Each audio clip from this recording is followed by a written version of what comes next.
ษาและออกพรรษาได้บุญโดยทั่วหน้ากันสวัสดีครับ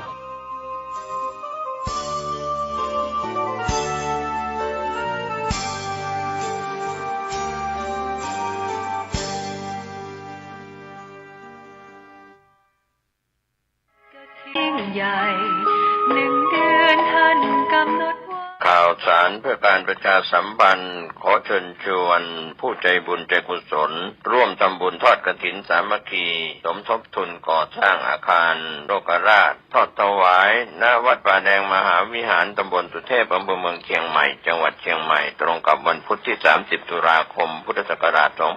2567เวลา 9:30 น.เป็นต้นไปโดยมีรองศาสตราจารย์ดร.ธงชัยฟองสมุทรคณบดีคณะวิศวกรรมศาสตร์มหาวิทยาลัยเชียงใหม่เป็นประธานพร้อมรองประธานสายงานต่างๆก็มีสายคุณมานพสกุลวัฒนะสายคุณสมจิตวงจันทร์คำสายคุณสิริรักษ์ตันติเสรีสายคุณแสงทองวรวีระวงศ์สายอาจารย์เนนสมพงษ์ปันธกาสายศิษย์เก่าโรงเรียนบาริสาธิตมจรสายคณะศรัทธาวัดป่าแดงมหาวิหารทุกท่านผู้ใจบุญร่วมทำบุญผ่านธนาคารบัญชีกรุงไทยโอนผ่านเลขที่บัญชีวัดป่าแดงมหาวิหาร5210647501สอบถามรายละเอียดเพิ่มเติมและร่วมทำบุญได้ที่0818815690ก็เป็นงานบุญงานกุศลทำบุญทอดกฐินสามัคคี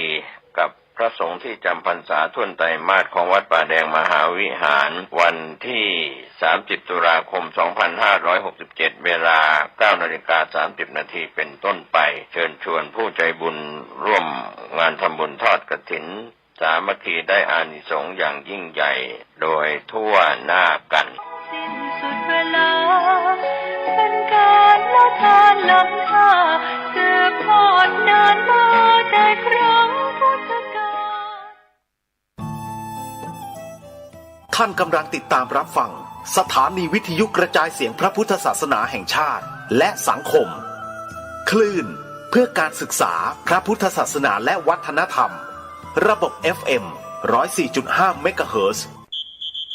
รายการต่อไปเป็นรายการเสียงธรรมจากสามเณรดำเนินรายการโดยสามเณรสมพงษ์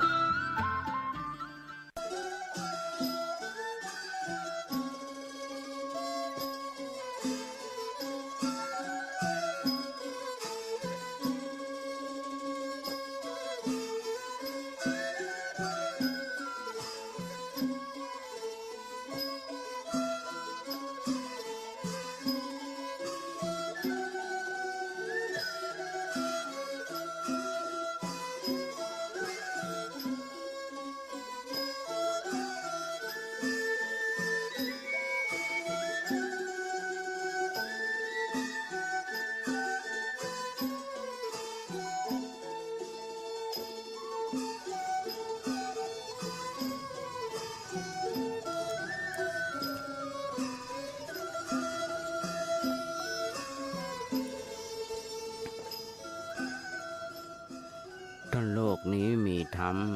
ประจำที่เมื่อทำดีจะไม่ดีมีที่ไหนมีสุขบ้างทุกข์บ้าง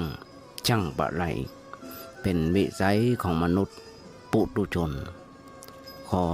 กราบไหว้สาครูบาอาจารย์ทุกท่านขอเจริญพรศรัทธาญาติโยมผู้ใฝ่ในศีลในธรรมทั้งหลายมาแล้วมาแหมแล้วรายการเสียงธรรมจากเนนน้อยสังเหลือจากวัดประแดงทั้งนี้โดยการนำของท่านพระครูโคสิทธิ์ปริยัติยบรเจ้าวัดประแดงเจ้าคณะตำบลสุเทพเขต 1เป็นประจำทุกวันพุธจาก 10 โมงจนถึง 11 โมงโดยประมาณดำเนินด้วยการโดยสมาภาพสามเณรสมพงษ์จากวัดประแดงนั่งจัดรายการหรือว่าอยู่ที่วัดประแดงส่งเสียงมายังสถานีวิทยุ FM 104.5 ของวัดไผ่หินซึ่งทางวัดไผ่หินก็มีท่านพระครูสมุวิศวัตร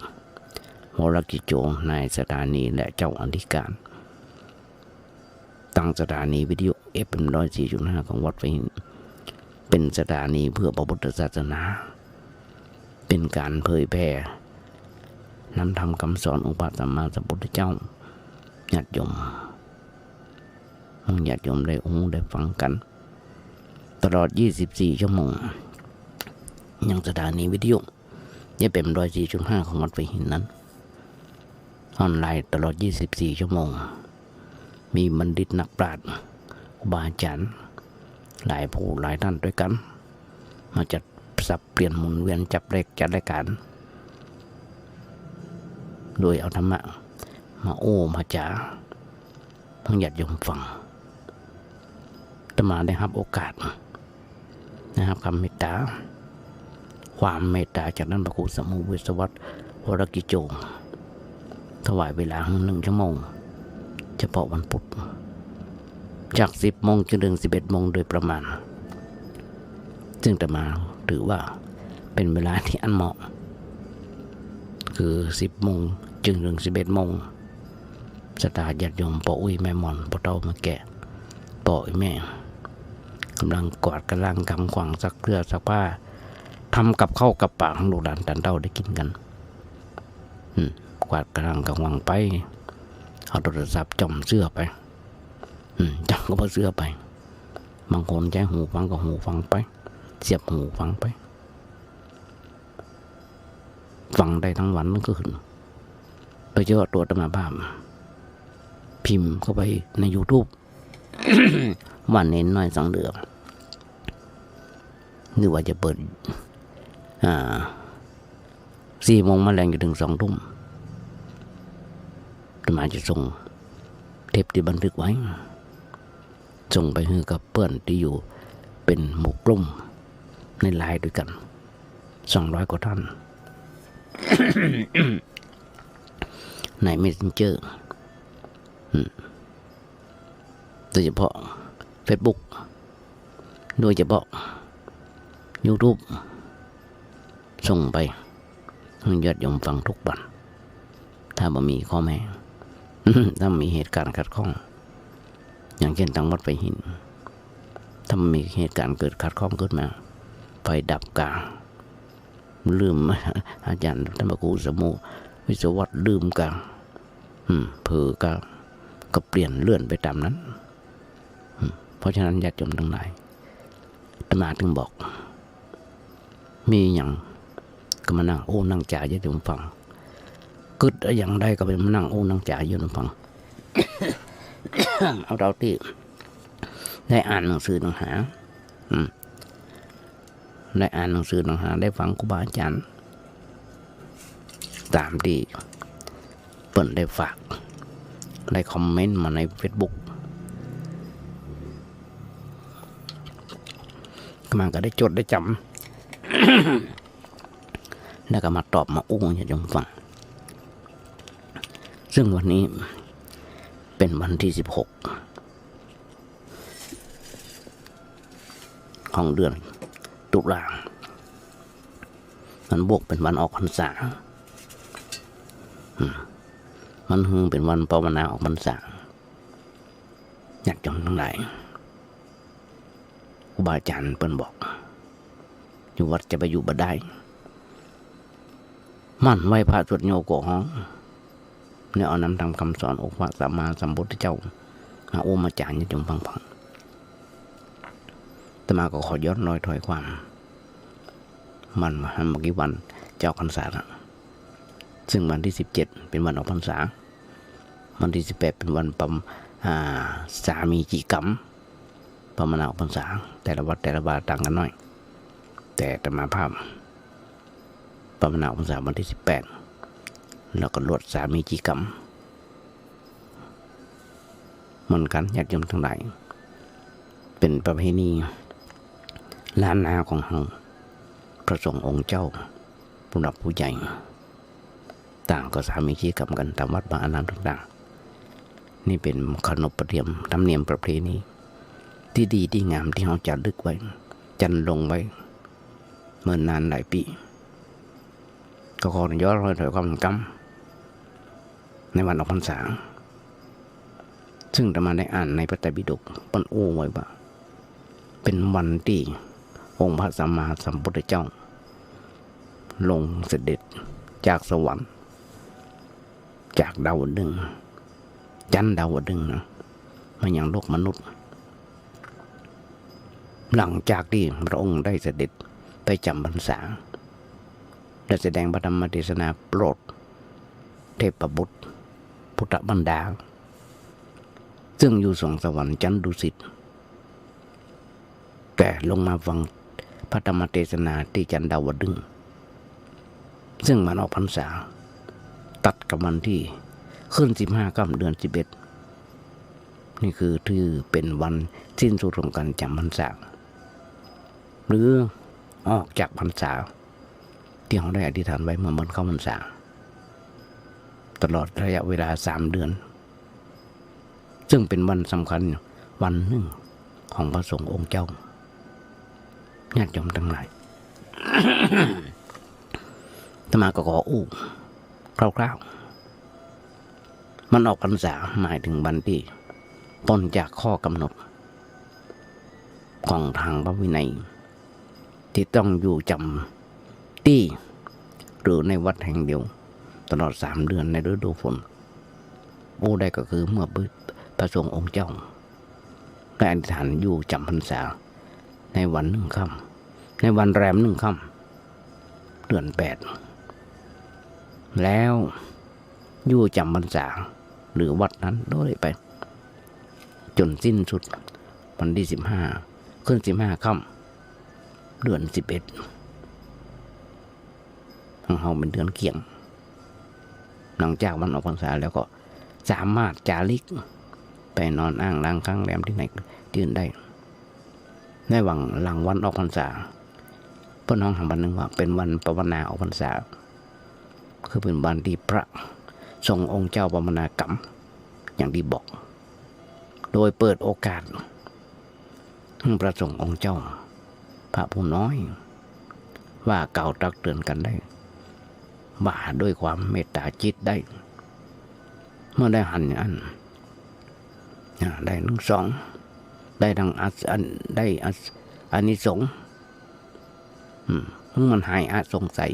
ในเรื่องของความสงสัยในกับพฤติกรรมของกันและกันเป็นบัตรกันแต่ต่างคนต่างโอ้ออกมาได้นี่คือเหตุผลอย่างหนึ่งวันออกพรรษาเป็นวันสำคัญในทางพุทธศาสนาและหลังจากวันออกพรรษาพระสงฆ์ได้รับพระบรมอนุญาตพระบรมพุทธานุญาตจะเล็กไปค้างแรมที่อื่นได้เมื่อออกพรรษาแล้วพระสงฆ์จะได้นำความรู้และหลักธรรมและประสบการณ์ที่ได้รับระหว่างพรรษาไปเผยแพร่ให้กับเจ้าสาวชาวบ้านซึ่งในวันออกพรรษาพระสงฆ์ได้ทำภาวนาเปิดโอกาสให้เปิดพระภิกษุสามเณรภิกษุสงฆ์ว่ากล่าวตักเตือนเรื่องความประพฤติของตัวเพื่อเกิดความบริสุทธิ์เกิดความเคารพนับถือและความสามัคคีกันทำให้พุทธศาสนิกชนได้นำแบบอย่างไปทำภาวนาเปิดโอกาสให้กับคนอื่นกล่าวตักเตือนตัวเขาได้เพื่อประโยชน์ต่อการพัฒนาตัวและสร้างสรรค์สังคมต่อไปเนี่ยญาติโยมมุ่งส่วนดำทั้งหลายแหมขวังเนื้อแหมวันนึงแหมย่างนึงญาติโยมทั้งหลายนักศีลนักบุญทำบุญวันออกพรรษาอันนั้นเป็นห้องว่าตักทำบุญการทำบุญตักบาตรเทโวโลหะนะหรือตักบาตรดาวดึงส์ย้อนรอยถอยความโดยประเพณีที่ประพฤติปฏิบัติกันนั่นคือการบำนำข้าวต้มมัดแบบทางภาคกลางพวกน้องเขาต้มลูกโยนมาใส่บาตรประเพณีเนี่ยสืบเนื่องมาจากการเสด็จปิกมาจากการจำพรรษาที่สวรรค์ชั้นดาวดึงส์ขององค์พระสัมมาสัมพุทธเจ้าเพราะฉะนั้นญาติโยมทั้งหลายหลังจากออกพรรษา1 เดือนจะมีประเพณีเทศมหาจารย์นั่นเป็นของเดือนยี่แล้วก็ย้อนรอยต่อความสักน้อยนึงใน ที่หลังจากองค์พระสัมมาสัมพุทธเจ้าเสด็จจากดาวดึงส์ลงมาในวันออกพรรษานั้นวกได้ประมาณวงเล็บหรือวกเข้ามาซึ่งทางวัดไฟหินจะมีการตักบาตรเทโวโรหณะเป็นประจำทุกปีในวันออกพรรษาในวันตักบาตรเทโวคงเป็นวันที่18อย่างที่บอกไว้ย้อนรอยถอยความถึงครั้งพุทธกาลแต่มาได้อ่าน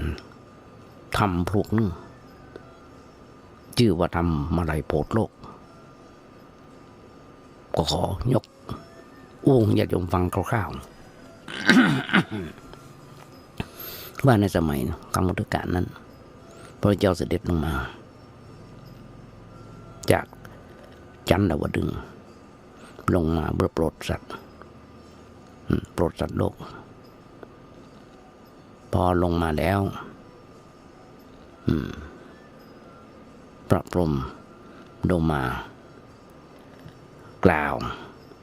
ของพระพุทธเจ้าแสดงพระธรรมเทศนาพระพุทธเจ้าบอกแสดงพระธรรมเทศนาว่าทุกท่านชาวบ้านชาวเมืองทุกคนโลหะกุมพีมี 7-8 หม้อผู้สุดนรกเปรตบนกัวตายแล้วกับไก่หรือกับตัวเป็นเก่ายังเก่านั่นคือตกในนรกที่พระเจ้าไป ไปเยี่ยมเยือนนั้นจ่าโยมพิบาลก็บอกหม้อนรกเป็นย่างๆไปแล้วสัตว์นรกต่างๆที่อยู่ตามนรกนั้นอย่างเช่นขึ้นต้นงิ้วกาตกในกระทะทองแดงกาเช่นขึ้นต้นงิ้วมีความผิดอย่างพ่องพอต้นถึงเวลาก็ขึ้นต้นงิ้วมีจ่ายยมพิบาลอย่างต่างๆตีเปิดเฝ้ามอนหกคอยเอาไม้ทิ่มแดงหือปิ้นขึ้นมอนนกขึ้นต้นงิ้วตกลงมาแผ่นตกใส่แผ่นเหล็กแดงที่ตกลงมาแผ่นเหล็กแดงตกแล้วก็ตายแล้วก็ปิกฟื้นขึ้นมาปิกขึ้นไปทำเก่าอย่างเก่ากี่พบกี่ชาติกับบังพระเจ้าถามจ่ายยมพิบาลว่ามุสันนรกเนี่ยนักหนาปะป้านต้นพิษอันยังเป็นน้ำเป็นเหลืองต้นพิษในศีล5 ข้อจ่ายยมพิบาลบอกจ่ายยมพิบาลก็บอกปู่กับพระเจ้าว่าท่านปิกไปแล้วคุณจากนี่ไปแล้วก็ขอเมตตาไปบอกแก่เจ้ามนุษย์โลกด้วยบอกคนที่ใหญ่ยิ่งใดมันเจ้าก็มาแจ้งมาถึงกุฏิแจ้งมาก็นุ่งห่มผ้าขาดปริมณฑลแล้วก็เสด็จออกไปบิณฑบาตพอไปบิณฑบาตหลังจากบิณฑบาตเรียบร้อยแล้วบ้านโภชนากรรมจำกับใครกับเขาเป็นอย่างนี้ผ่านโภชนากรรมชนะคามก็ไปจะบ้านจะเมืองฟังบางของสัตว์ทุกๆคนสัตว์นรกต่างๆเปิ้นสั่งกรรมมาบอกว่าของทุกๆคน1ทำบุญสุนทาน 2ของรักษาศีลกินธรรมต้องอยู่ในศีลในธรรมกันหลังจากนั้นญาติโยมทั้งหลายชาวบ้านชาวเมืองโภชนากรรมนั้นได้ทำบุญสุนทานอุทิศส่วนบุญจัดน้ำหมายทานไปให้เพิ่นมันก็จะได้ยมที่มาทำกันตะวันในวันนี้เป็นอย่างนั้นหรอกได้ขึ้นไปเกิดบนสวงสวรรค์หลังจากพระเจ้าเสด็จปิกแล้วบอกสั่งชาวบ้านชาวเมืองเนี่ยญาติโยมมุ่นส่วนดำทั้งหลายแบบคร่าวๆก็อยู่ในหัวข้อบทกลอนที่อาตมาบอกมาตโลกนี้มีทำประจำที่มาทำดีจะไม่ดีมีที่ไหนมีสุขบ้างทุกบ้างช่างปะไรเป็นวิสัยของมนุษย์ประชาชนก็ขยายใจความให้ญาติโยมฟังได้ต่อหันมันเข้าในบทกลอนที่อาตมาญาติโยมมุ่นส่วนดำทั้งหลายเปิ้นถึงบอกคนเฮามาเกิดมาใช่จะมาแต่ตัวเปล่ากรรมของเจ้าตามมาด้วยช่วยส่งผล ทั้งทุกสุขชั่วดีมีปะปนทั่วทุกคนมีกรรมชักนำไปนะญาติโยมนี่คือเป็นปัญหาของสัตว์โลกคนเฒ่าคนแก่พ่อแม่หันได้ทุกเมื่อเจ้าวันหน้าที่ของคนเฒ่าคนแก่นี่ว่าวิธีปฏิบัติอย่างน้อยๆคนเราจะมีอายุยืนได้อย่างไรญาติโยมทั้งหลายในบนห้องว่าอิทธิบาทสี่ฉันทะวิริยะจิตตะมังสาฉันทะคือพอใจในการที่มีชีวิตอยู่เพื่อประโยชน์ของตัวและของสังคมเมื่อกี้วันที่ผ่านมามีโยมท่านหนึ่งเกษียณไปแล้วมาเยี่ยมเยียนอาตมาภาพ10 กว่าปีที่ไม่ได้เจอกันเพิ่นถามว่าอาจารย์ยังจัดรายการวิทยุอยู่ก่อนบอกจัดอยู่เพิ่นถามอาตมาว่าได้เงินเดือนก่อนไม่มีใครช่วยอย่างบ้างก่อนบ่มีเงินเดือนกินไผเจอท่านพระครูเจ้าบาทถามได้ถามท่านพระครูสมุวิศวัตได้ว่ามีเงินเดือนกินอาตมาถึงบอกญาติโยมเสมอว่า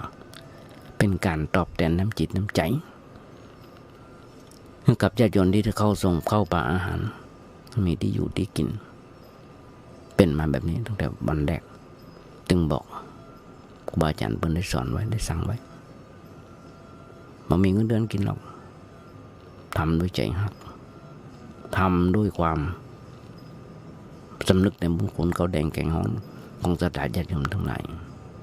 อย่างน้อยเพื่อตกเก่าและเพื่อประโยชน์ของสังคมถ้าสังคมหรือว่าสถาญาติโยมฟังแล้วโอ้บอกลูกเต้าลันนินไม่ใช่แค่ประเทศไทยเราจะยมทั้งหลายต่างประเทศก็มีถ้ามีลูกศิษย์ลูกหลานอยู่ต่างประเทศติดต่อกันทั้งหลายก็ส่งไปเพิ่นติดต่อกันทาง YouTube แม้กระทั่งทุกวันนี้ญาติโยมทั้งหลายหลวงพ่อท่านพระครูปริยัติยานุศาสตร์ไปจำพรรษาอยู่ต่างประเทศก็ยังฟังยังสนทนากันอยู่เป็นประจำทุกวันเปิดในเมตตาอาตมาบ้างอาตมาสุขภาพบ่ค่อยดีก็เลยไม่ได้ออนไลน์อู้กันเพราะฉะนั้นญาติโยมทั้งหลายคือนี่คือฉันทะคือความพอใจต่อมาก็คือวิริยะมีความเพียรมีความภาคเพียรในการรักษาชีวิต มีความภาคเพียรอาตมาต้องฉันยาทุกวันทุกเช้าทุกเย็นมาเจ้า3 เม็ดมแมลง2 เม็ดอันนี้ยาที่หมอสั่งวันที่30ที่ผ่านมา30ที่ผ่านมาวันที่3ที่2ที่2ที่2ที่1ที่30ที่ผ่านมาก็ไปโรงพยาบาลหมอไปได้ไปหาหมอตั้งแต่ปี63ไปรับแต่ยามาเนี่ยเพื่อรักษาชีวิตต่อสู้กับโรคภัยไข้เจ็บอย่างต่างๆแต่มาบอกญาติโยมหลายครั้งแบบอาตมานั้นเป็นเส้นเลือดในสมองตีบ2 เส้นตุกนั่งเหินเดินกับก็จะดีต่อใดต้องใจไม่เต้าถึงวันนี้เดินรอบโบสถ์ได้ก็เป็นบุญนะเพราะฉะนั้นเนี่ยคือการรักษาชีวิต เพื่อเผยแผ่พุทธศาสนาแนวจิตตะนี่การประพฤติปฏิบัติตัวปฏิบัติด้วยจิตใจที่มุ่งมั่นก็อย่างที่บอกตัวมีจิตใจนี้มุ่งมั่นศึกษาหาความรู้ตามที่ครูบาอาจารย์เพิ่นสอนที่บัณฑิตนักปราชญ์เพิ่นติเพิ่นชมมาเอามาอู้มาจารย์โยมฟังอันใดผิดอันใดไม่ได้ผิดอันใดถูกญาติโยมครูบาอาจารย์บัณฑิตนักปราชญ์ว่ากล่าวตักเตือนเน้นน้อยตัวนี้ได้แต่มายังนับได้ว่ายังแค่ประถมพอทาง YouTube หรือว่าทาง Facebook อย่างต่างๆต้นห้องอย่าง TikTok กันนะมาเล่นมาจังหลานมาได้สอนหันมาส่งองค์เจ้าผู้หลักผู้ใหญ่ ตั้งแต่มันมีความรู้จนถึงมีด็อกเตอร์เถียงกันบ่ากล่าวกันกูว่ามึงบ่ากูแต่ว่ากันโดยธรรมะเถียงกันโดยธรรมะหลวงพ่อประยุทธ์โตเปิ้นบอกเปิ้นถามว่าถ้าบ่เชื่อพระเจ้าเลยไปเชื่อใครเพราะฉะนั้นญาติโยมทั้งหลายพระไตรปิฎกสังคายนาแล้วนั่นคือแน่นอนที่สุดเป็นภาษาไทยเขาอ่านภาษาไทยมันไม่จะดิ้นได้เหมือนภาษาต่างชาติเพิ่นอาจจะเอาฉบับต่างชาติไปอุปจากันอย่างที่เคยบอกอาจจะผิดเพี้ยนไปได้เพราะฉะนั้นญาติโยมเขาจังหันได้อยู่ทุกเมื่อเช้าวันหลายวันที่ผ่านมาอาตมามาปุดที่แล้วและหลายวันว่ามีต่างชาติมาสอนภาษากับพระสงฆ์องค์เน้นอาตมาจำมาได้ว่าเป็นโรงเรียนไหนเป็นโรงเรียนวัดนี่แหละแต่ว่าจำมาได้สอนภาษาไปด้วยแล้วก็เอาศาสนาของเบิ้ลมาสอนด้วยเอาศาสนาของเบิ้ลมาสอนด้วย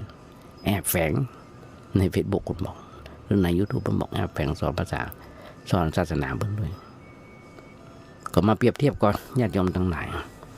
ของเบิ้ลกับของเฮาอันไหนคือของแท้ของจริงอันนี้ของแท้ของจริงของงเฮาพุทธศาสนามันมีการจ้าง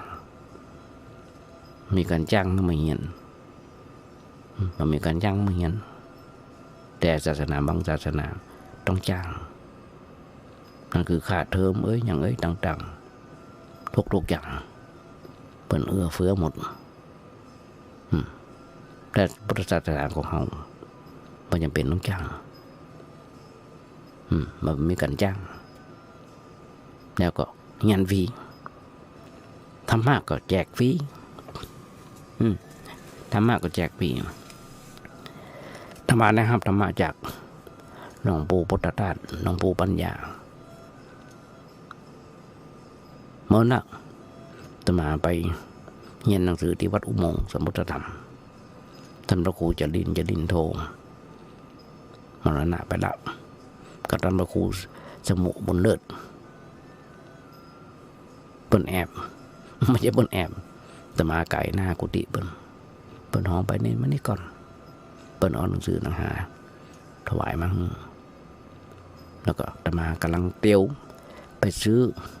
แผงหนังสือที่วัดอุโมงค์ที่ซื้อเองขายเองจอมตัวเดือเอามากี่เล่มก็ได้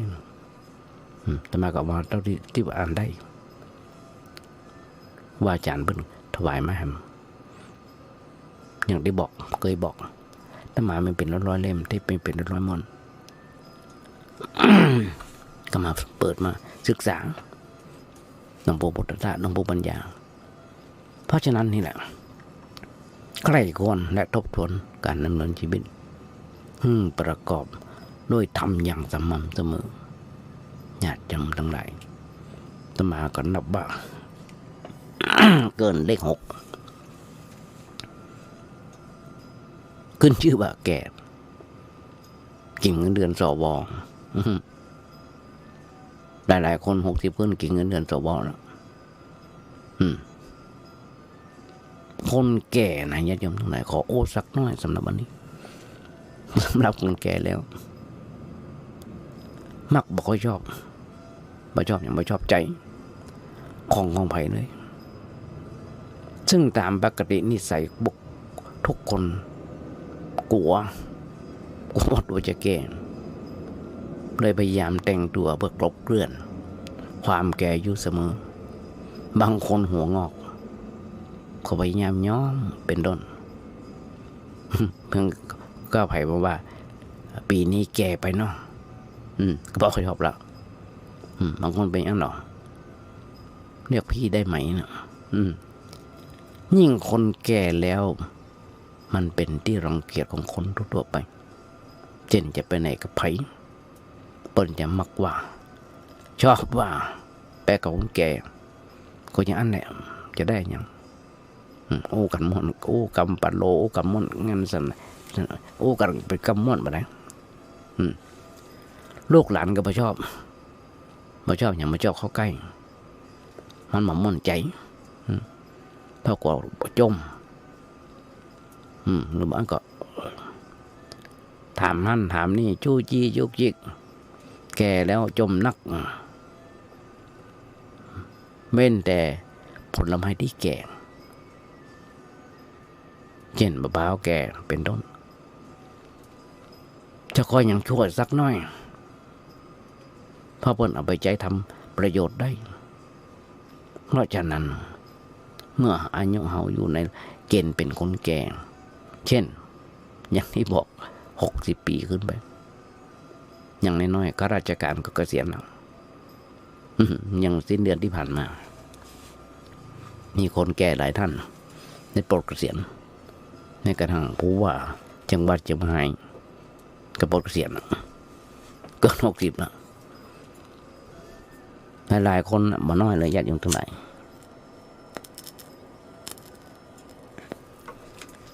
รับราชการมาถึงอายุ60 ปีแล้วก็หยุดพักราชการพักบำเหน็จบำนาญตามสมควรแก่ความดีความชอบที่ทำไว้เปิ้นห้องว่าหยุดพักได้แล้วควรจะทำตัวให้เหมาะสมแก่ความเป็นคนแก่พอจะเป็นที่พึ่งพำนักของลูกหลานได้นี่คือระวังอย่าทำตัวให้เป็นคนแก่แดดแก่กระดูกแก่กระดาษหรือว่าแก่น้ำแก่ไฟ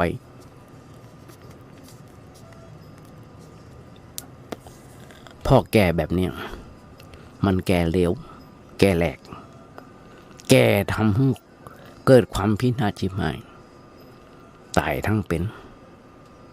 ถึงจะมาถึงกับแก่เปล่าขอเพียงเป็นแก่ฟักแฟงแตงแก่ฟักแก่แฟงแก่แตงน้ำเต้าก็ยังดีญาติโยมหุ้นส่วนตำแหน่งไหนความยิ่งคนแก่นี่หมายถึงความชราอันมีอายุตั้งแต่60 ปีขึ้นไปนั่นคือร่างกายสังขารหรือที่มันเปลี่ยนแปลงไปในทางสุดโทรมจนปรากฏชัดตามอวัยวะต่างๆเช่นผมงอกฟันก็โรคร่วนโยกคอนหรือหักแก้มก็แสดงอาการตอบยุบไป เหี่ยวเหี่ยวย่นตาบางทีก็บ่ฟ้าฟังต้องใส่แว่นความแก่เป็นเปิ้นบอกเป็นเตวทูตชนิดหนึ่งซึ่งมาเตือนเฮาว่าให้มาเมินนั่นเนอะเฮาจะต้องเจ็บจะต้องตายอย่ามัวประมาทอยู่เลยมีอย่างบ้องที่พอจะนำติดตัวไปได้ฟังทำเนี่ยจะทำมันยังจะดีเหรอญาติโยมตรงไหนบทกลอนที่จะมาโอ้ตะกี้ถ้าเกิดมาใช่มาจะแต่ตัวเปล่ากรรมของเจ้าตามมาด้วยช่วยส่งผลทั้งทุกข์สุขชั่วดีมีปะปนทั่วทุกคนมีกรรมชักนำไปมีกรรมดีและกรรมชั่วที่เราจะต้องทำมาขอขอตอบว่าจะทำอย่างดีล่ะซึ่งในวันนี้ขอว่าควรทำหน้าที่คนแก่มันทำบุญกุศลบ่อยๆอย่างเช่นมันบริจาคทานบ่อยๆซึ่งต้องเป็นไปตามกำลังทรัพย์ของตัว2แล้วก็พยายามรักษาศีล5เป็นประจำจนตลอดชีวิตรักษาศีลอุโบสถตามวันกำหนดเช่น8 ค่ำ15 ค่ำมาค้างคืนกลางแรมบังคับ อุตส่าห์เจริญสมถะซึ่งทำใจให้สงบตามกำลังและโอกาสและเจริญวิปัสสนาอันเป็นเครื่องทำใจให้หันแจ้งความเป็นจริงอยู่เป็นประจำตลอดบางวันเมื่อคืนพยายามพิจารณาทุกสิ่งทุกอย่างที่ผ่านมาแล้วตอนที่ผ่านมาและปัจจุบันแล้วอนาคตหันชัดอยู่เสมอว่าเป็นอนิจจังบ่เที่ยงแปรปรวนไปเป็นธรรมดาเป็นทุกข์ทนได้ด้วยความยากลำบากยิ่งและเป็นอนัตตาบ่ใช่ตัวตนบุคคลยึดมั่นถือมั่นในสิ่งทั้งหมดทั้งมวลเพราะหลายสิ่งหลายอย่างล้วนแต่เป็นสมมุติและมายาทั้งนั้นต้นบอกอย่างน้อยๆหมดเว้นจากอคติ4 อย่างนั่นคือลำเอียงเพราะรักลำเอียงเพราะชังลำเอียงเพราะกลัวลำเอียงเพราะหลงอย่างน้อยๆคนเขาตั้งมั่นอยู่ในพรหมวิหาร 4อย่างที่บอกเมตตามีความรักใคร่ปรารถนาต่อว่าคนและสัตว์ทุกจำพวกมีความสุขความเจริญมีความเมตตาทุกอย่างสัตว์จริงหิ่งห้อยมีความสุข 2. กรุณาอินดูไผก็จะช่วยผู้หับทุกข์พ้นจากทุกข์มีความกลัวและผู้มีความกลัวพ้นจากความกลัวญาติโยมทั้งหลายจะหันได้เมื่อบัคิดวันที่ผ่านมาภาคเหนือของเราโดยเฉพาะแม่แตงแม่ริมเชียงรายเมืองแปะเมืองน่านลำปางเกิดอุทกภัยน้ำท่วมน้ำนองบ้านเป็นหลังๆเสียหายไปจะน้อยบางที่บางแห่งก็ถึงแก่กรรมถึงแก่มรณะไปได้ตายจากกันไปญาติโยมทั้งหลายทุกภาคส่วนทุกหน่วยงานไม่ว่าจะเป็นรัฐบาลทหารตำรวจทุกหน่วยทุกกองประชาชนชาวบ้านชาวจองคนทั่วประเทศหรือทั่วโลกหรือหลายประเทศต่างประเทศต้นส่งของมาช่วยเหลือเกื้อกูลหมู่ที่ประสบภัยทุกอุทกภัยครั้งนี้บางที่บางแห่งในเวลาที่จะมานั่งญาติโยมฟังเนี่ยบ้านจองห้องหอยังมีที่อยู่เลยพังหมดเสียหายหมดบางทีหมดเนื้อหมดตัวสิ้นเนื้อบาดาตัวขี้ดินมันไหลลงมาเต็มบ้านชั้น 1ชั้น 2หันกันอยู่อันนี้คือเข้าอิทธิบาทและเข้าพรหมวิหาร 4อินดูเปิ้นใครจะคือเปิ้นพ้นทุกข์มันพ้นทุกข์จากทุกข์ที่มันนี้เขาก็ช่วยเหลือเกื้อกูลกันพระสงฆ์องค์เจ้าก็ช่วยกันเอาน้ำมาด่าเข้าป่าอาหารอย่างปัจจุบันที่ผ่านมาต่างสารปีน้ำท่วมน้ำนองอาจารย์ท่านพระครูเจ้าวัดวัดเวรุวันเจ้าวัดวัดปะแกงโยงตั้งโรงทานไปกินไปอย่างได้ต้องอนุโมทนากับครูบาอาจารย์หลวงปู่หลวงพ่อทั้งเจ้าวัดและพระลูกวัดหันได้ใน Facebook หันได้ในข่าวเนี่ยเมื่อชาวบ้านช่วยพระก็ช่วยชาวบ้านเป็นธรรมดานี่คือมุทิตาเปิ่นปนทุกข์แล้วก็พลอยอนุโมทนายินดีเมื่อหันมีคนอื่นได้ดีมีความสมบูรณ์ผลสุขต้องมุทิตาแต่มันถึงขออุเบกขาวางเฉยในเมื่อหันสัตว์ที่ตกยากและหมดความสามารถที่จะช่วยได้แล้วนอกจากงานบุญกุศลท ที่สมควรแล้วก็พยายามที่จะบังไปไหนให้เป็นการใช้ใจายหมดเปลืองไปโดยประจำเป็นพยายามทำตัวให้เป็นคนที่เลี้ยงง่ายมีปัจจัยเครื่องอาศัยเช่นนุ่งห่มอาหารที่นอนที่นั่งเป็นต้นเอาเท่าที่จำเป็นสำคัญที่สุดคนเฒ่าคนแก่บอกเป็นคนที่ขี้บ่นจู้จี้เจ้าอย่างอันเจ้าอย่างอี้บดเจ้าอย่างบดเจ้าอย่างอี้ไผ่หาเมื่อบัดตั้งใจด่าก็ว่าเปิ้นต้องนึกเสมอว่าเฮาแก่แล้วต้องอาศัยเปิ้นช่วยเหลือบางคนทำให้เปิ้นเดือดร้อนเกินไปอย่างน้อยๆพยายามบูชาให้มีหลักฐานมั่นคงเป็นของจริงน่ามีประโยชน์แก่คนฟังงดการอู้เล่นเลาะแหละตลกขนองหรือว่าหยาบคายเป็นต้นเปิ้นยึดถือเป็นหลักได้ก็เดี๋ยวจะละอ่อนอย่าว่าแก่แล้วยังบ่ได้เรื่องเวลาจะจะสั่งสอนลูกหลานตันเต้าต้องนึกเสมอว่าละอ่อนลูกหลานตันเต้าของเฮามันต่างกับลูกหลานนักวัยเฮามันห่างกันนะปน้องภาษาบาลีปน้องอย่างนั้นน่ะ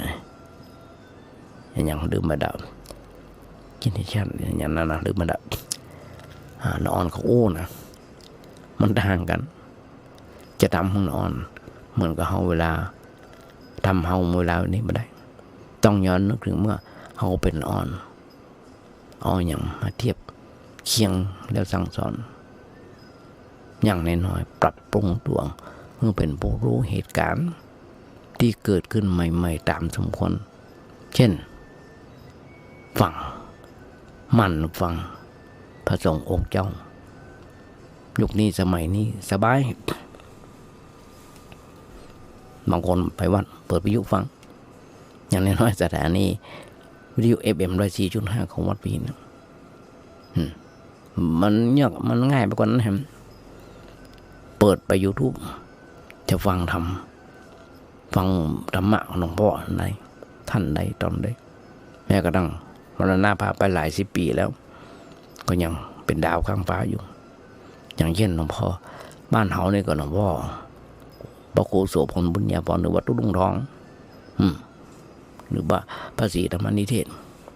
หรือหลวงปู่พุทธทาสหลวงปู่ปัญญาฟังได้ญาติโยมทั้งนั้นเขาจะหันได้แม้กระทั่งหลวงพ่ออย่างก่อนเนี่ยเรื่องไปนะฮะธรรมะอีสานหลวงพ่อคุณพระมหาหลวงพ่อมหาอย่างนั้นเรื่องไปแล้วที่ชอบเกี่ยวหมักเรื่องไปแล้วเพราะฉะนั้นเนี่ยเขาฟังได้อยู่ยังเป็นดาวข้างฟ้าอยู่หลวงพ่อต่างๆหมดนี้อย่างน้อยพยายามออกกำลังกายตามสมควรเช่นทำงานเล็กๆน้อยๆโดยการเดินช้าๆตอนแมลงบ้องเจ้าบ้องพอสมควรแก่กำลังทุกวันเป็นดีที่สุดซึ่งอาตมาได้ทำแบบนี้ญาติโยมทั้งหลายแจ้งมาหลังสวดมนต์เสร็จจะเดินรอบโบสถ์1 รอบสกไม่ต้องนี่หมากับแมวเป็นเพื่อนเดี๋ยวแวดโบสถ์ต้องห้องมันมีตัวนึงเป็นแมวโป้ชื่อไว้มีหมาแม่ตัวนึงชื่อว่าอินมุดอันเนี้ยอินมุดนะห้องมาทั้งวันไอ้ไว้นะชอบแอว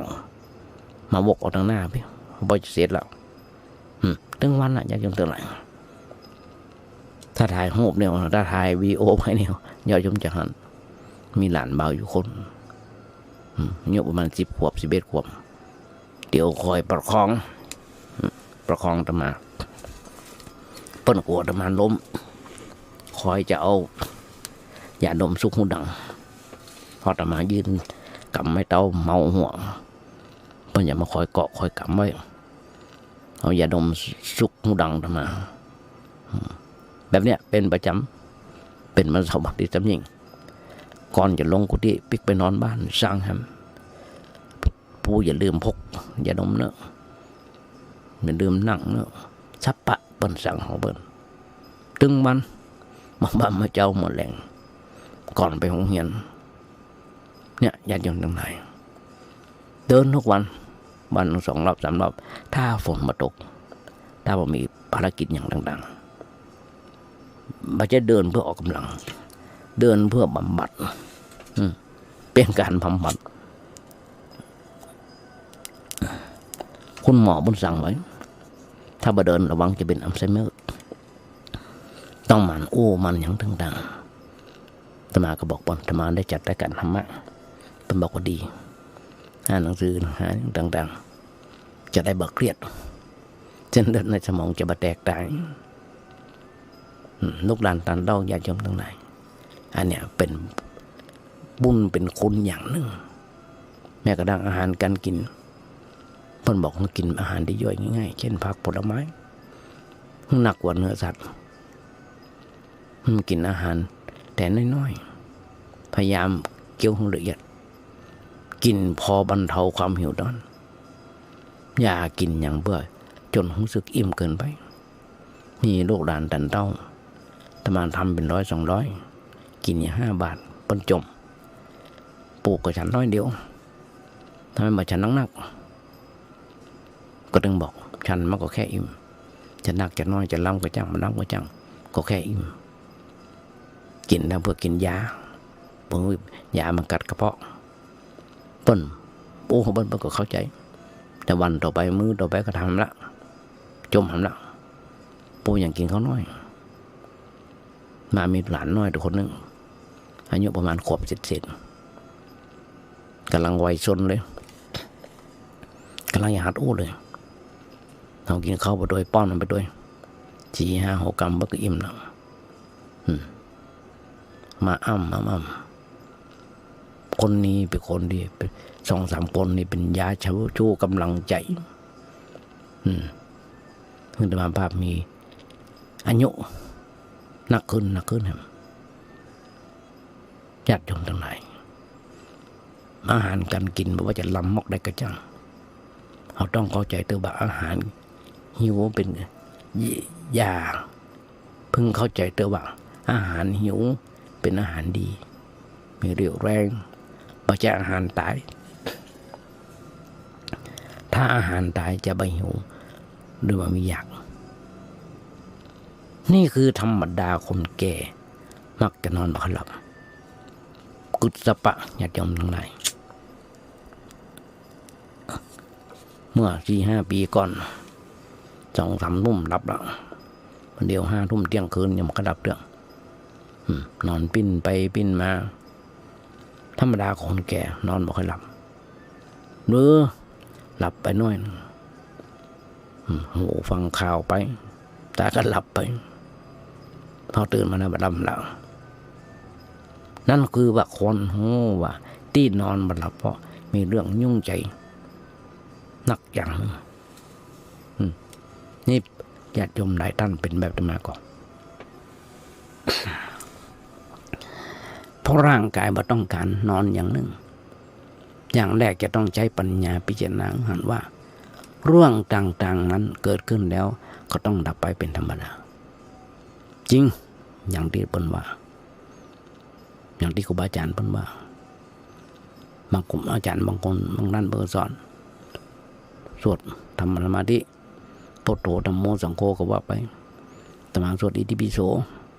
สวดแล้วสวดแหมสวดแล้วสวดแหมสวดในใจนี่นะบางวันก็เตียวบุกจงกรมบนที่นอนในมุ้งแต่มาโยมบนถวายมาสูงยาวเตียวได้3-4 ก้าวพลิกไปพลิกมาอย่างเนี้ยเป็นประจำว่ามีเรื่องอันยังตั้งอยู่ได้ตลอดกาลเพราะมันเป็นอนิจจังทุกขังอนัตตาเหมือนกันทั้งนั้นเวลานอนคนนึกถึงว่าเฮายอมแพ้ทุกอย่างและจะตายแล้วหลังจากย่างหลังเนี่ยมันต้องพยายามฝืนนอนไปมันต้องฝืนนอนต่อไปควันลุกขึ้นนั่งสวดมนต์ภาวนาหรือ ทำอย่างก็ได้จนกว่าจะง่วงแล้วก็หลับแล้วก็นอนถ้าขืนบังคับให้หลับยิ่งจะหลับเมื่อตอนเจ้าจะเหนื่อยจะเพลียเพราะร่างกายมันจะชักจะเยอะกันมันดึงดันกันควรปล่อยให้นอนตามธรรมดาดีกว่าตั้งใจบำเพ็ญอภัยทานเป็นประจำคือการบรรลือโทษโกรธเคืองหรือพยาบาทคนอื่นที่ทำความเดือดร้อนกับตัว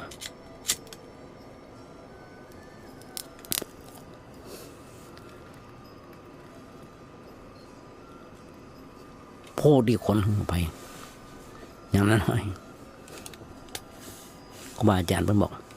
มี6 จำพวกคือคนบ้าคนเมาคนบ่ฮู้คนเข้าใจผิดละอ่อนและสัตว์ดิรัจฉานเพราะคนบ้านั้นเป็นคนเสียสติจิตใจเลื่อนลอยบ่ฮู้อยู่กับเนื้อกับตัวถึงจะอู้อย่างใดจะทำอย่างใดก็อู้ไปโดยปราศจากสติการยังคิดมามีจิตจะคิดที่ว่าอันอย่างถูกอันอย่างผิดเพราะฉะนั้นบางคนจะไปโคตรเปิ้นหนึ่งว่าอย่าดื้อคนบ้าอย่าว่าคนเมาเฮากับพลอยเป็นคนบ้าไปด้วยคนหึงอภัยและหลีกไปเนี่ยลบไปเนี่ยแม้คนเมาก็คล้ายกับคนบ้าก็ถึงบอกอย่าดื้อคนบ้าอย่าว่าคนเมาถึงจะบาเสียสติทีเดียวถ้าเมาหนักก็โอ้น่าทำมาอย่างโดยบ่ค่อยหูตัวเหมือนกันไปโอ้ดีๆเขาก็หาว่าโอ้แขวะโอ้ดูถูกโอ้ดูถูกบ้างก็ได้มักทำมาอย่างเกิดความเสียหายเพราะฤทธิ์เมาญาติโยมทั้งหลายฤทธิ์เมาสำคัญติดคุกติดตารางฆ่าเบิ้ลตายถูกเบิ้ลฆ่าตายมีถึงวันทั้งหันญาติโยมน้ำพอเดิมพอฤทธิ์เมาถ้าเมาเหล้าก็เมายาเมาเหล้าก็เมายาหรือเมาความฮักเมื่อหายจากเมาแล้วถึงรู้ว่าเกิดความชิบหายอย่างใดเกิดความเสียหายอย่างใดได้ประจำแล้วก็จำมาได้ย้อนรอยพลิกไปพลิกมาภาษาชายภาพชายหนังพอเล่าพอนี่มุ้งเรื่องแล้วอย่างลุงทองบนบ่าอันนี้มันใจหาขนาดโกนของบ้านกึ่งอย่างว่าอันนี้มันใจหาไปนอนยุบดองจังหวะเป็นหลักเอาไปโกนหัวบ้างเกิงโกนเกิงหัวส่งกระจกพอหายเมาแล้วส่งกระจกพอตัวเก่าไอ้นี่ไปแจ้งห้างนู่นนี่ตลุงทองบนอูนะเนี่ยอย่าเยี่ยมเลยคนขี้เมาทั้งยุบเราที่ไหนขนาดแต่ว่ามันคืนที่พ่อข่าวเสื้อผ้าเบาหนอนยุบเราเหี้ยข้างต่างเตียวละโลกเครื่องไว้ถอดเสื้อผ้าบางเนี่ยเตียวไปก็เก่งในปีน้องป้องไปแจ้งความจนแบบมันงมมาอย่างสอหาบนค่ำในที่สุดห่างจากที่รถจอดประมาณสัก2 กิโลไปนอนแอบอยู่นั่นยุบเราอยู่นั่นน้ำมันไหลนึกว่าจมน้ำตายนะนักประดาน้ำอย่างต่างๆมาช่วยช่องเนี่ยอยากจะเป็นความเมาของคนโตเถียงกับคนเมาพิษเถียงกับคนเมาเขาก็พลอยเมาไปด้วยเพราะบ่ได้เรื่องอะไรอย่างเลยก็คนให้อภัยคนหลีกไปเช่นกันสำหรับคนบอกหูนั้นญาติโยมทั้งหลายก็เป็นธรรมดาของคนโง่ที่บอกย่อมทำอะไรอย่างผิดพลาดโดยเป็นสิ่งที่น่าเอ็นดูและก็น่าคนให้อภัยในการที่เขาทำผิดไปศาลยังให้อภัยพอบอกงงไปชี้แจงแนะนำเปิ้นเข้าใจกันมาไหมก็จะบอกจะได้บ่ผิด ในครั้งต่อไปซ่อนคนเข้าใจผิดอันเนี้ยสำคัญเปิ้นของว่าฟังไม่ได้สับจับไปกระเดือกเข้าใจผิดก็เป็นเรื่องที่ปรับความเข้าใจยากเพราะคนเข้าใจผิดแล้ว จะโอ้อย่างไรก็ไม่เชื่อเพราะฉะนั้นถ้าเปิ้นลงโคตรเขาเพราะยังลงเข้าใจผิดอยู่ว่าก็คนเหื่อภัยเช่นเปิ้นเงินเฮ้ยยืมเงินเขาให้เปิ้นยืมเงินเขาแต่เขาบอกว่าเวลาบ่มีเวลานี้บ่มีเปิ้นก็ไม่เชื่อโคตรเปิ้นมาขอยืมเขาว่ามีไม่เชื่อเขาโคตรหาว่าเขามาช่วยเหลือแล้วแกล้งบอกว่ามีว่าอันซึ่งความจริงเขาว่ามีจริงแต่แบบเนี้ยอย่าไปตือไปสาไปโคตรเพิ่นเพราะเพิ่นเข้าใจผิดมันเป็นเรื่องที่น่าอินดูนักกว่าเป็นเรื่องที่น่าอินดูนักกว่าที่นี้ว่าถึงละอ่อนเมื่อละอ่อนทำผิดพลาดเหมาะสมเช่นมาเล่นเสียงดังเวลาหลับเวลานอนหรือมานอนกำลังหลับสะดุ้งตกใจสะดุ้งขึ้นมาก็ควรคิดว่าเพิ่นยังเป็นละอ่อนยังไม่ได้ความคิดอะไรอย่างเอาแต่หมดงานสันเล้าเมื่อเขาเป็นอ่อนก็คงเป็นแบบนั้นแล้วก็แนะนำสั่งสอนเปิ้นดีอย่าเอะอะโวยวายเสียงดังอย่าไปทุบตีเปิ้นทันทีเพราะอย่างเพราะเขาจะกลายเป็นเด็กหรือว่าเป็นละอ่อนยิ่งกว่าหมู่เปิ้นหมดยิ่งสัตว์ดิบฉันเลยแล้วเขาจะไปโคตรไปเครื่องมันก็ไม่ได้เท่ากับเขาไปตีราคาของเขาเท่ากับสัตว์ดิบฉันเขาตีตัวเขาเท่ากับสัตว์ดิบฉันทีเดียวญาติโยมจะมาหันกุฏิธรรมาภาพทำไมมาหันเสื้อน้ำมันมาภาพปูทับกัน3 ชั้นมากับแมวช่วยกันญาติช่วยกันลูกกันชี้กันถึงวันเนี่ยญาติโยมทั้งหลายปูทับไว้3 ชั้นนะยังหั่นปืนไม้เลยแผ่นไม้เลย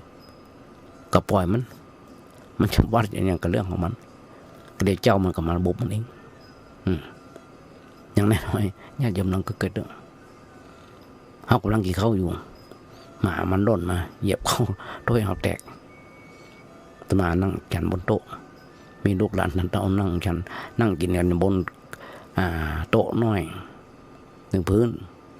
บางทีมันก็มีหมามันเล่นกับแมวหย่ำเขาด้วยเขาเป็นกี่หาวเพราะนึกแค่ว่ามันเป็นสัตว์เดรัจฉานปะหูภาษาอย่างมาใจคนมันเฮาไล่มันไปเดี๋ยวดีๆอย่างบอกมันดีๆอย่างน้อยๆจะไปโคตรมันเลยเป็นความเดือดร้อนใจเนี่ยญาติโยมมุ่งชนลำไรตัวเฮาเองให้บ่ได้สัตว์มันบอกเรื่องมาพูดอย่างเดียวมันมุ่งแต่จะหากินและวิ่งเล่นนั้นแม่หมากัดหรือหมาคบก็อย่าไปโทษมันเลยคนจะโทษเฮาคนจะโทษคนดีกว่าเพราะเฮาประมาทหรือบางโง่ก็หมามันเลยกัดเลยคบ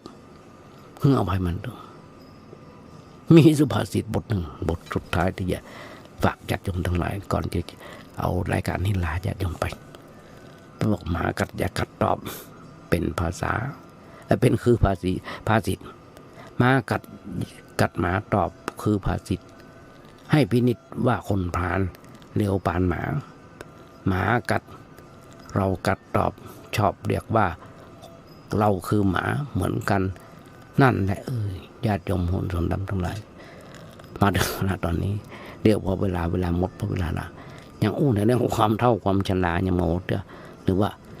บทก่อนที่จะมานักขยายจะยมฟังว่าถ้าโลกนี้มีธรรมประจำที่เมื่อทำดีจะไม่ดีมีที่ไหนมีสุขบ้างทุกข์บ้างช่างปะไรเป็นวิสัยของมนุษย์ปุถุชนก็ขยายให้ญาติโยมฟังหมดอย่างเพราะอย่างญาติโยมทั้งหลายสัตว์โลกย่อมเป็นไปตามกรรมโลกนี้สัตว์โลกคือโรงละครต้องแสดงกันต่อไปญาติโยมมุ่งนำหลายฝากไว้ กับสถานญาติโยมทั้งหลายก่อนสำหรับวันนี้ต้องนำรายการนี้เป็นปัญหาของสัตว์โลกต้องฝากไว้กับสถานญาติโยมทั้งหลายก่อนสำหรับวันนี้ในท้ายประกาศวันนี้ก่อนจะนำรายการนี้จากไปของานบุญกุศลญาติโยมฟังสักน้อยสักเรื่อง2 เรื่องที่ทางวัดประแดงของเฮามีการก่อร่างห้างแปลงซ่อมแซมเสนาสนะได้อันใดยังสำเร็จลุล่วงไปแล้วด้วยการเมตตาจากสถานญาติโยมทั้งหลายด้วยแล้วมีอยู่อย่างหนึ่งที่ทางวัดประแดงของกำลังจะก่อร่างห้างแปลงนั่นคือศาลาปฏิบัติธรรมหรือว่าศาลาอนุสรณ์พระเจ้าติโลกราชพระเจ้าติโลกราชเริ่มบังศิลาฤกษ์เมื่อต้นปีที่ผ่านมาต้นปี66ที่ผ่านมาตอนนี้กำลังจะเริ่มก่อสร้างห้างแปลงแล้วหำเรื่องงานกฐินในวันที่30 ตุลาเนี่ยขอน้อมเรียนเชิญศรัทธาญาติโยมทั้งหลายโดยที่มีคณะวิศวกรรมมหาวิทยาลัยเชียงใหม่พร้อมคณะสถาปัตย์ร่วมเป็นเจ้าภาพเป็นประธานร่วมทำบุญร่วมทานด้วยกันบอกญาติโยมทั้งหลายฟังแล้วญาติโยมข้องใจหรือว่าบัตรทันฟังบัตรทันอะไรอย่างโทรศัพท์ไปถามท่านพระครูเจ้าวัดได้เบอร์มีอยู่ว่า0818815690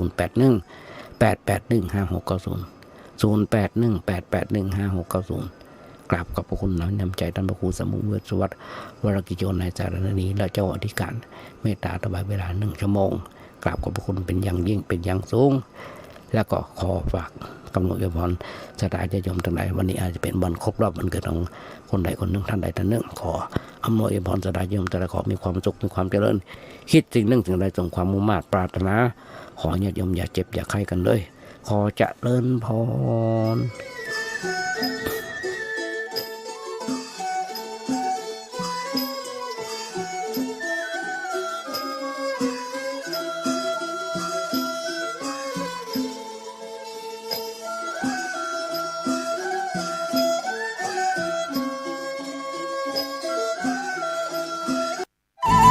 ที่จบไปแล้วนั้นเป็นรายการ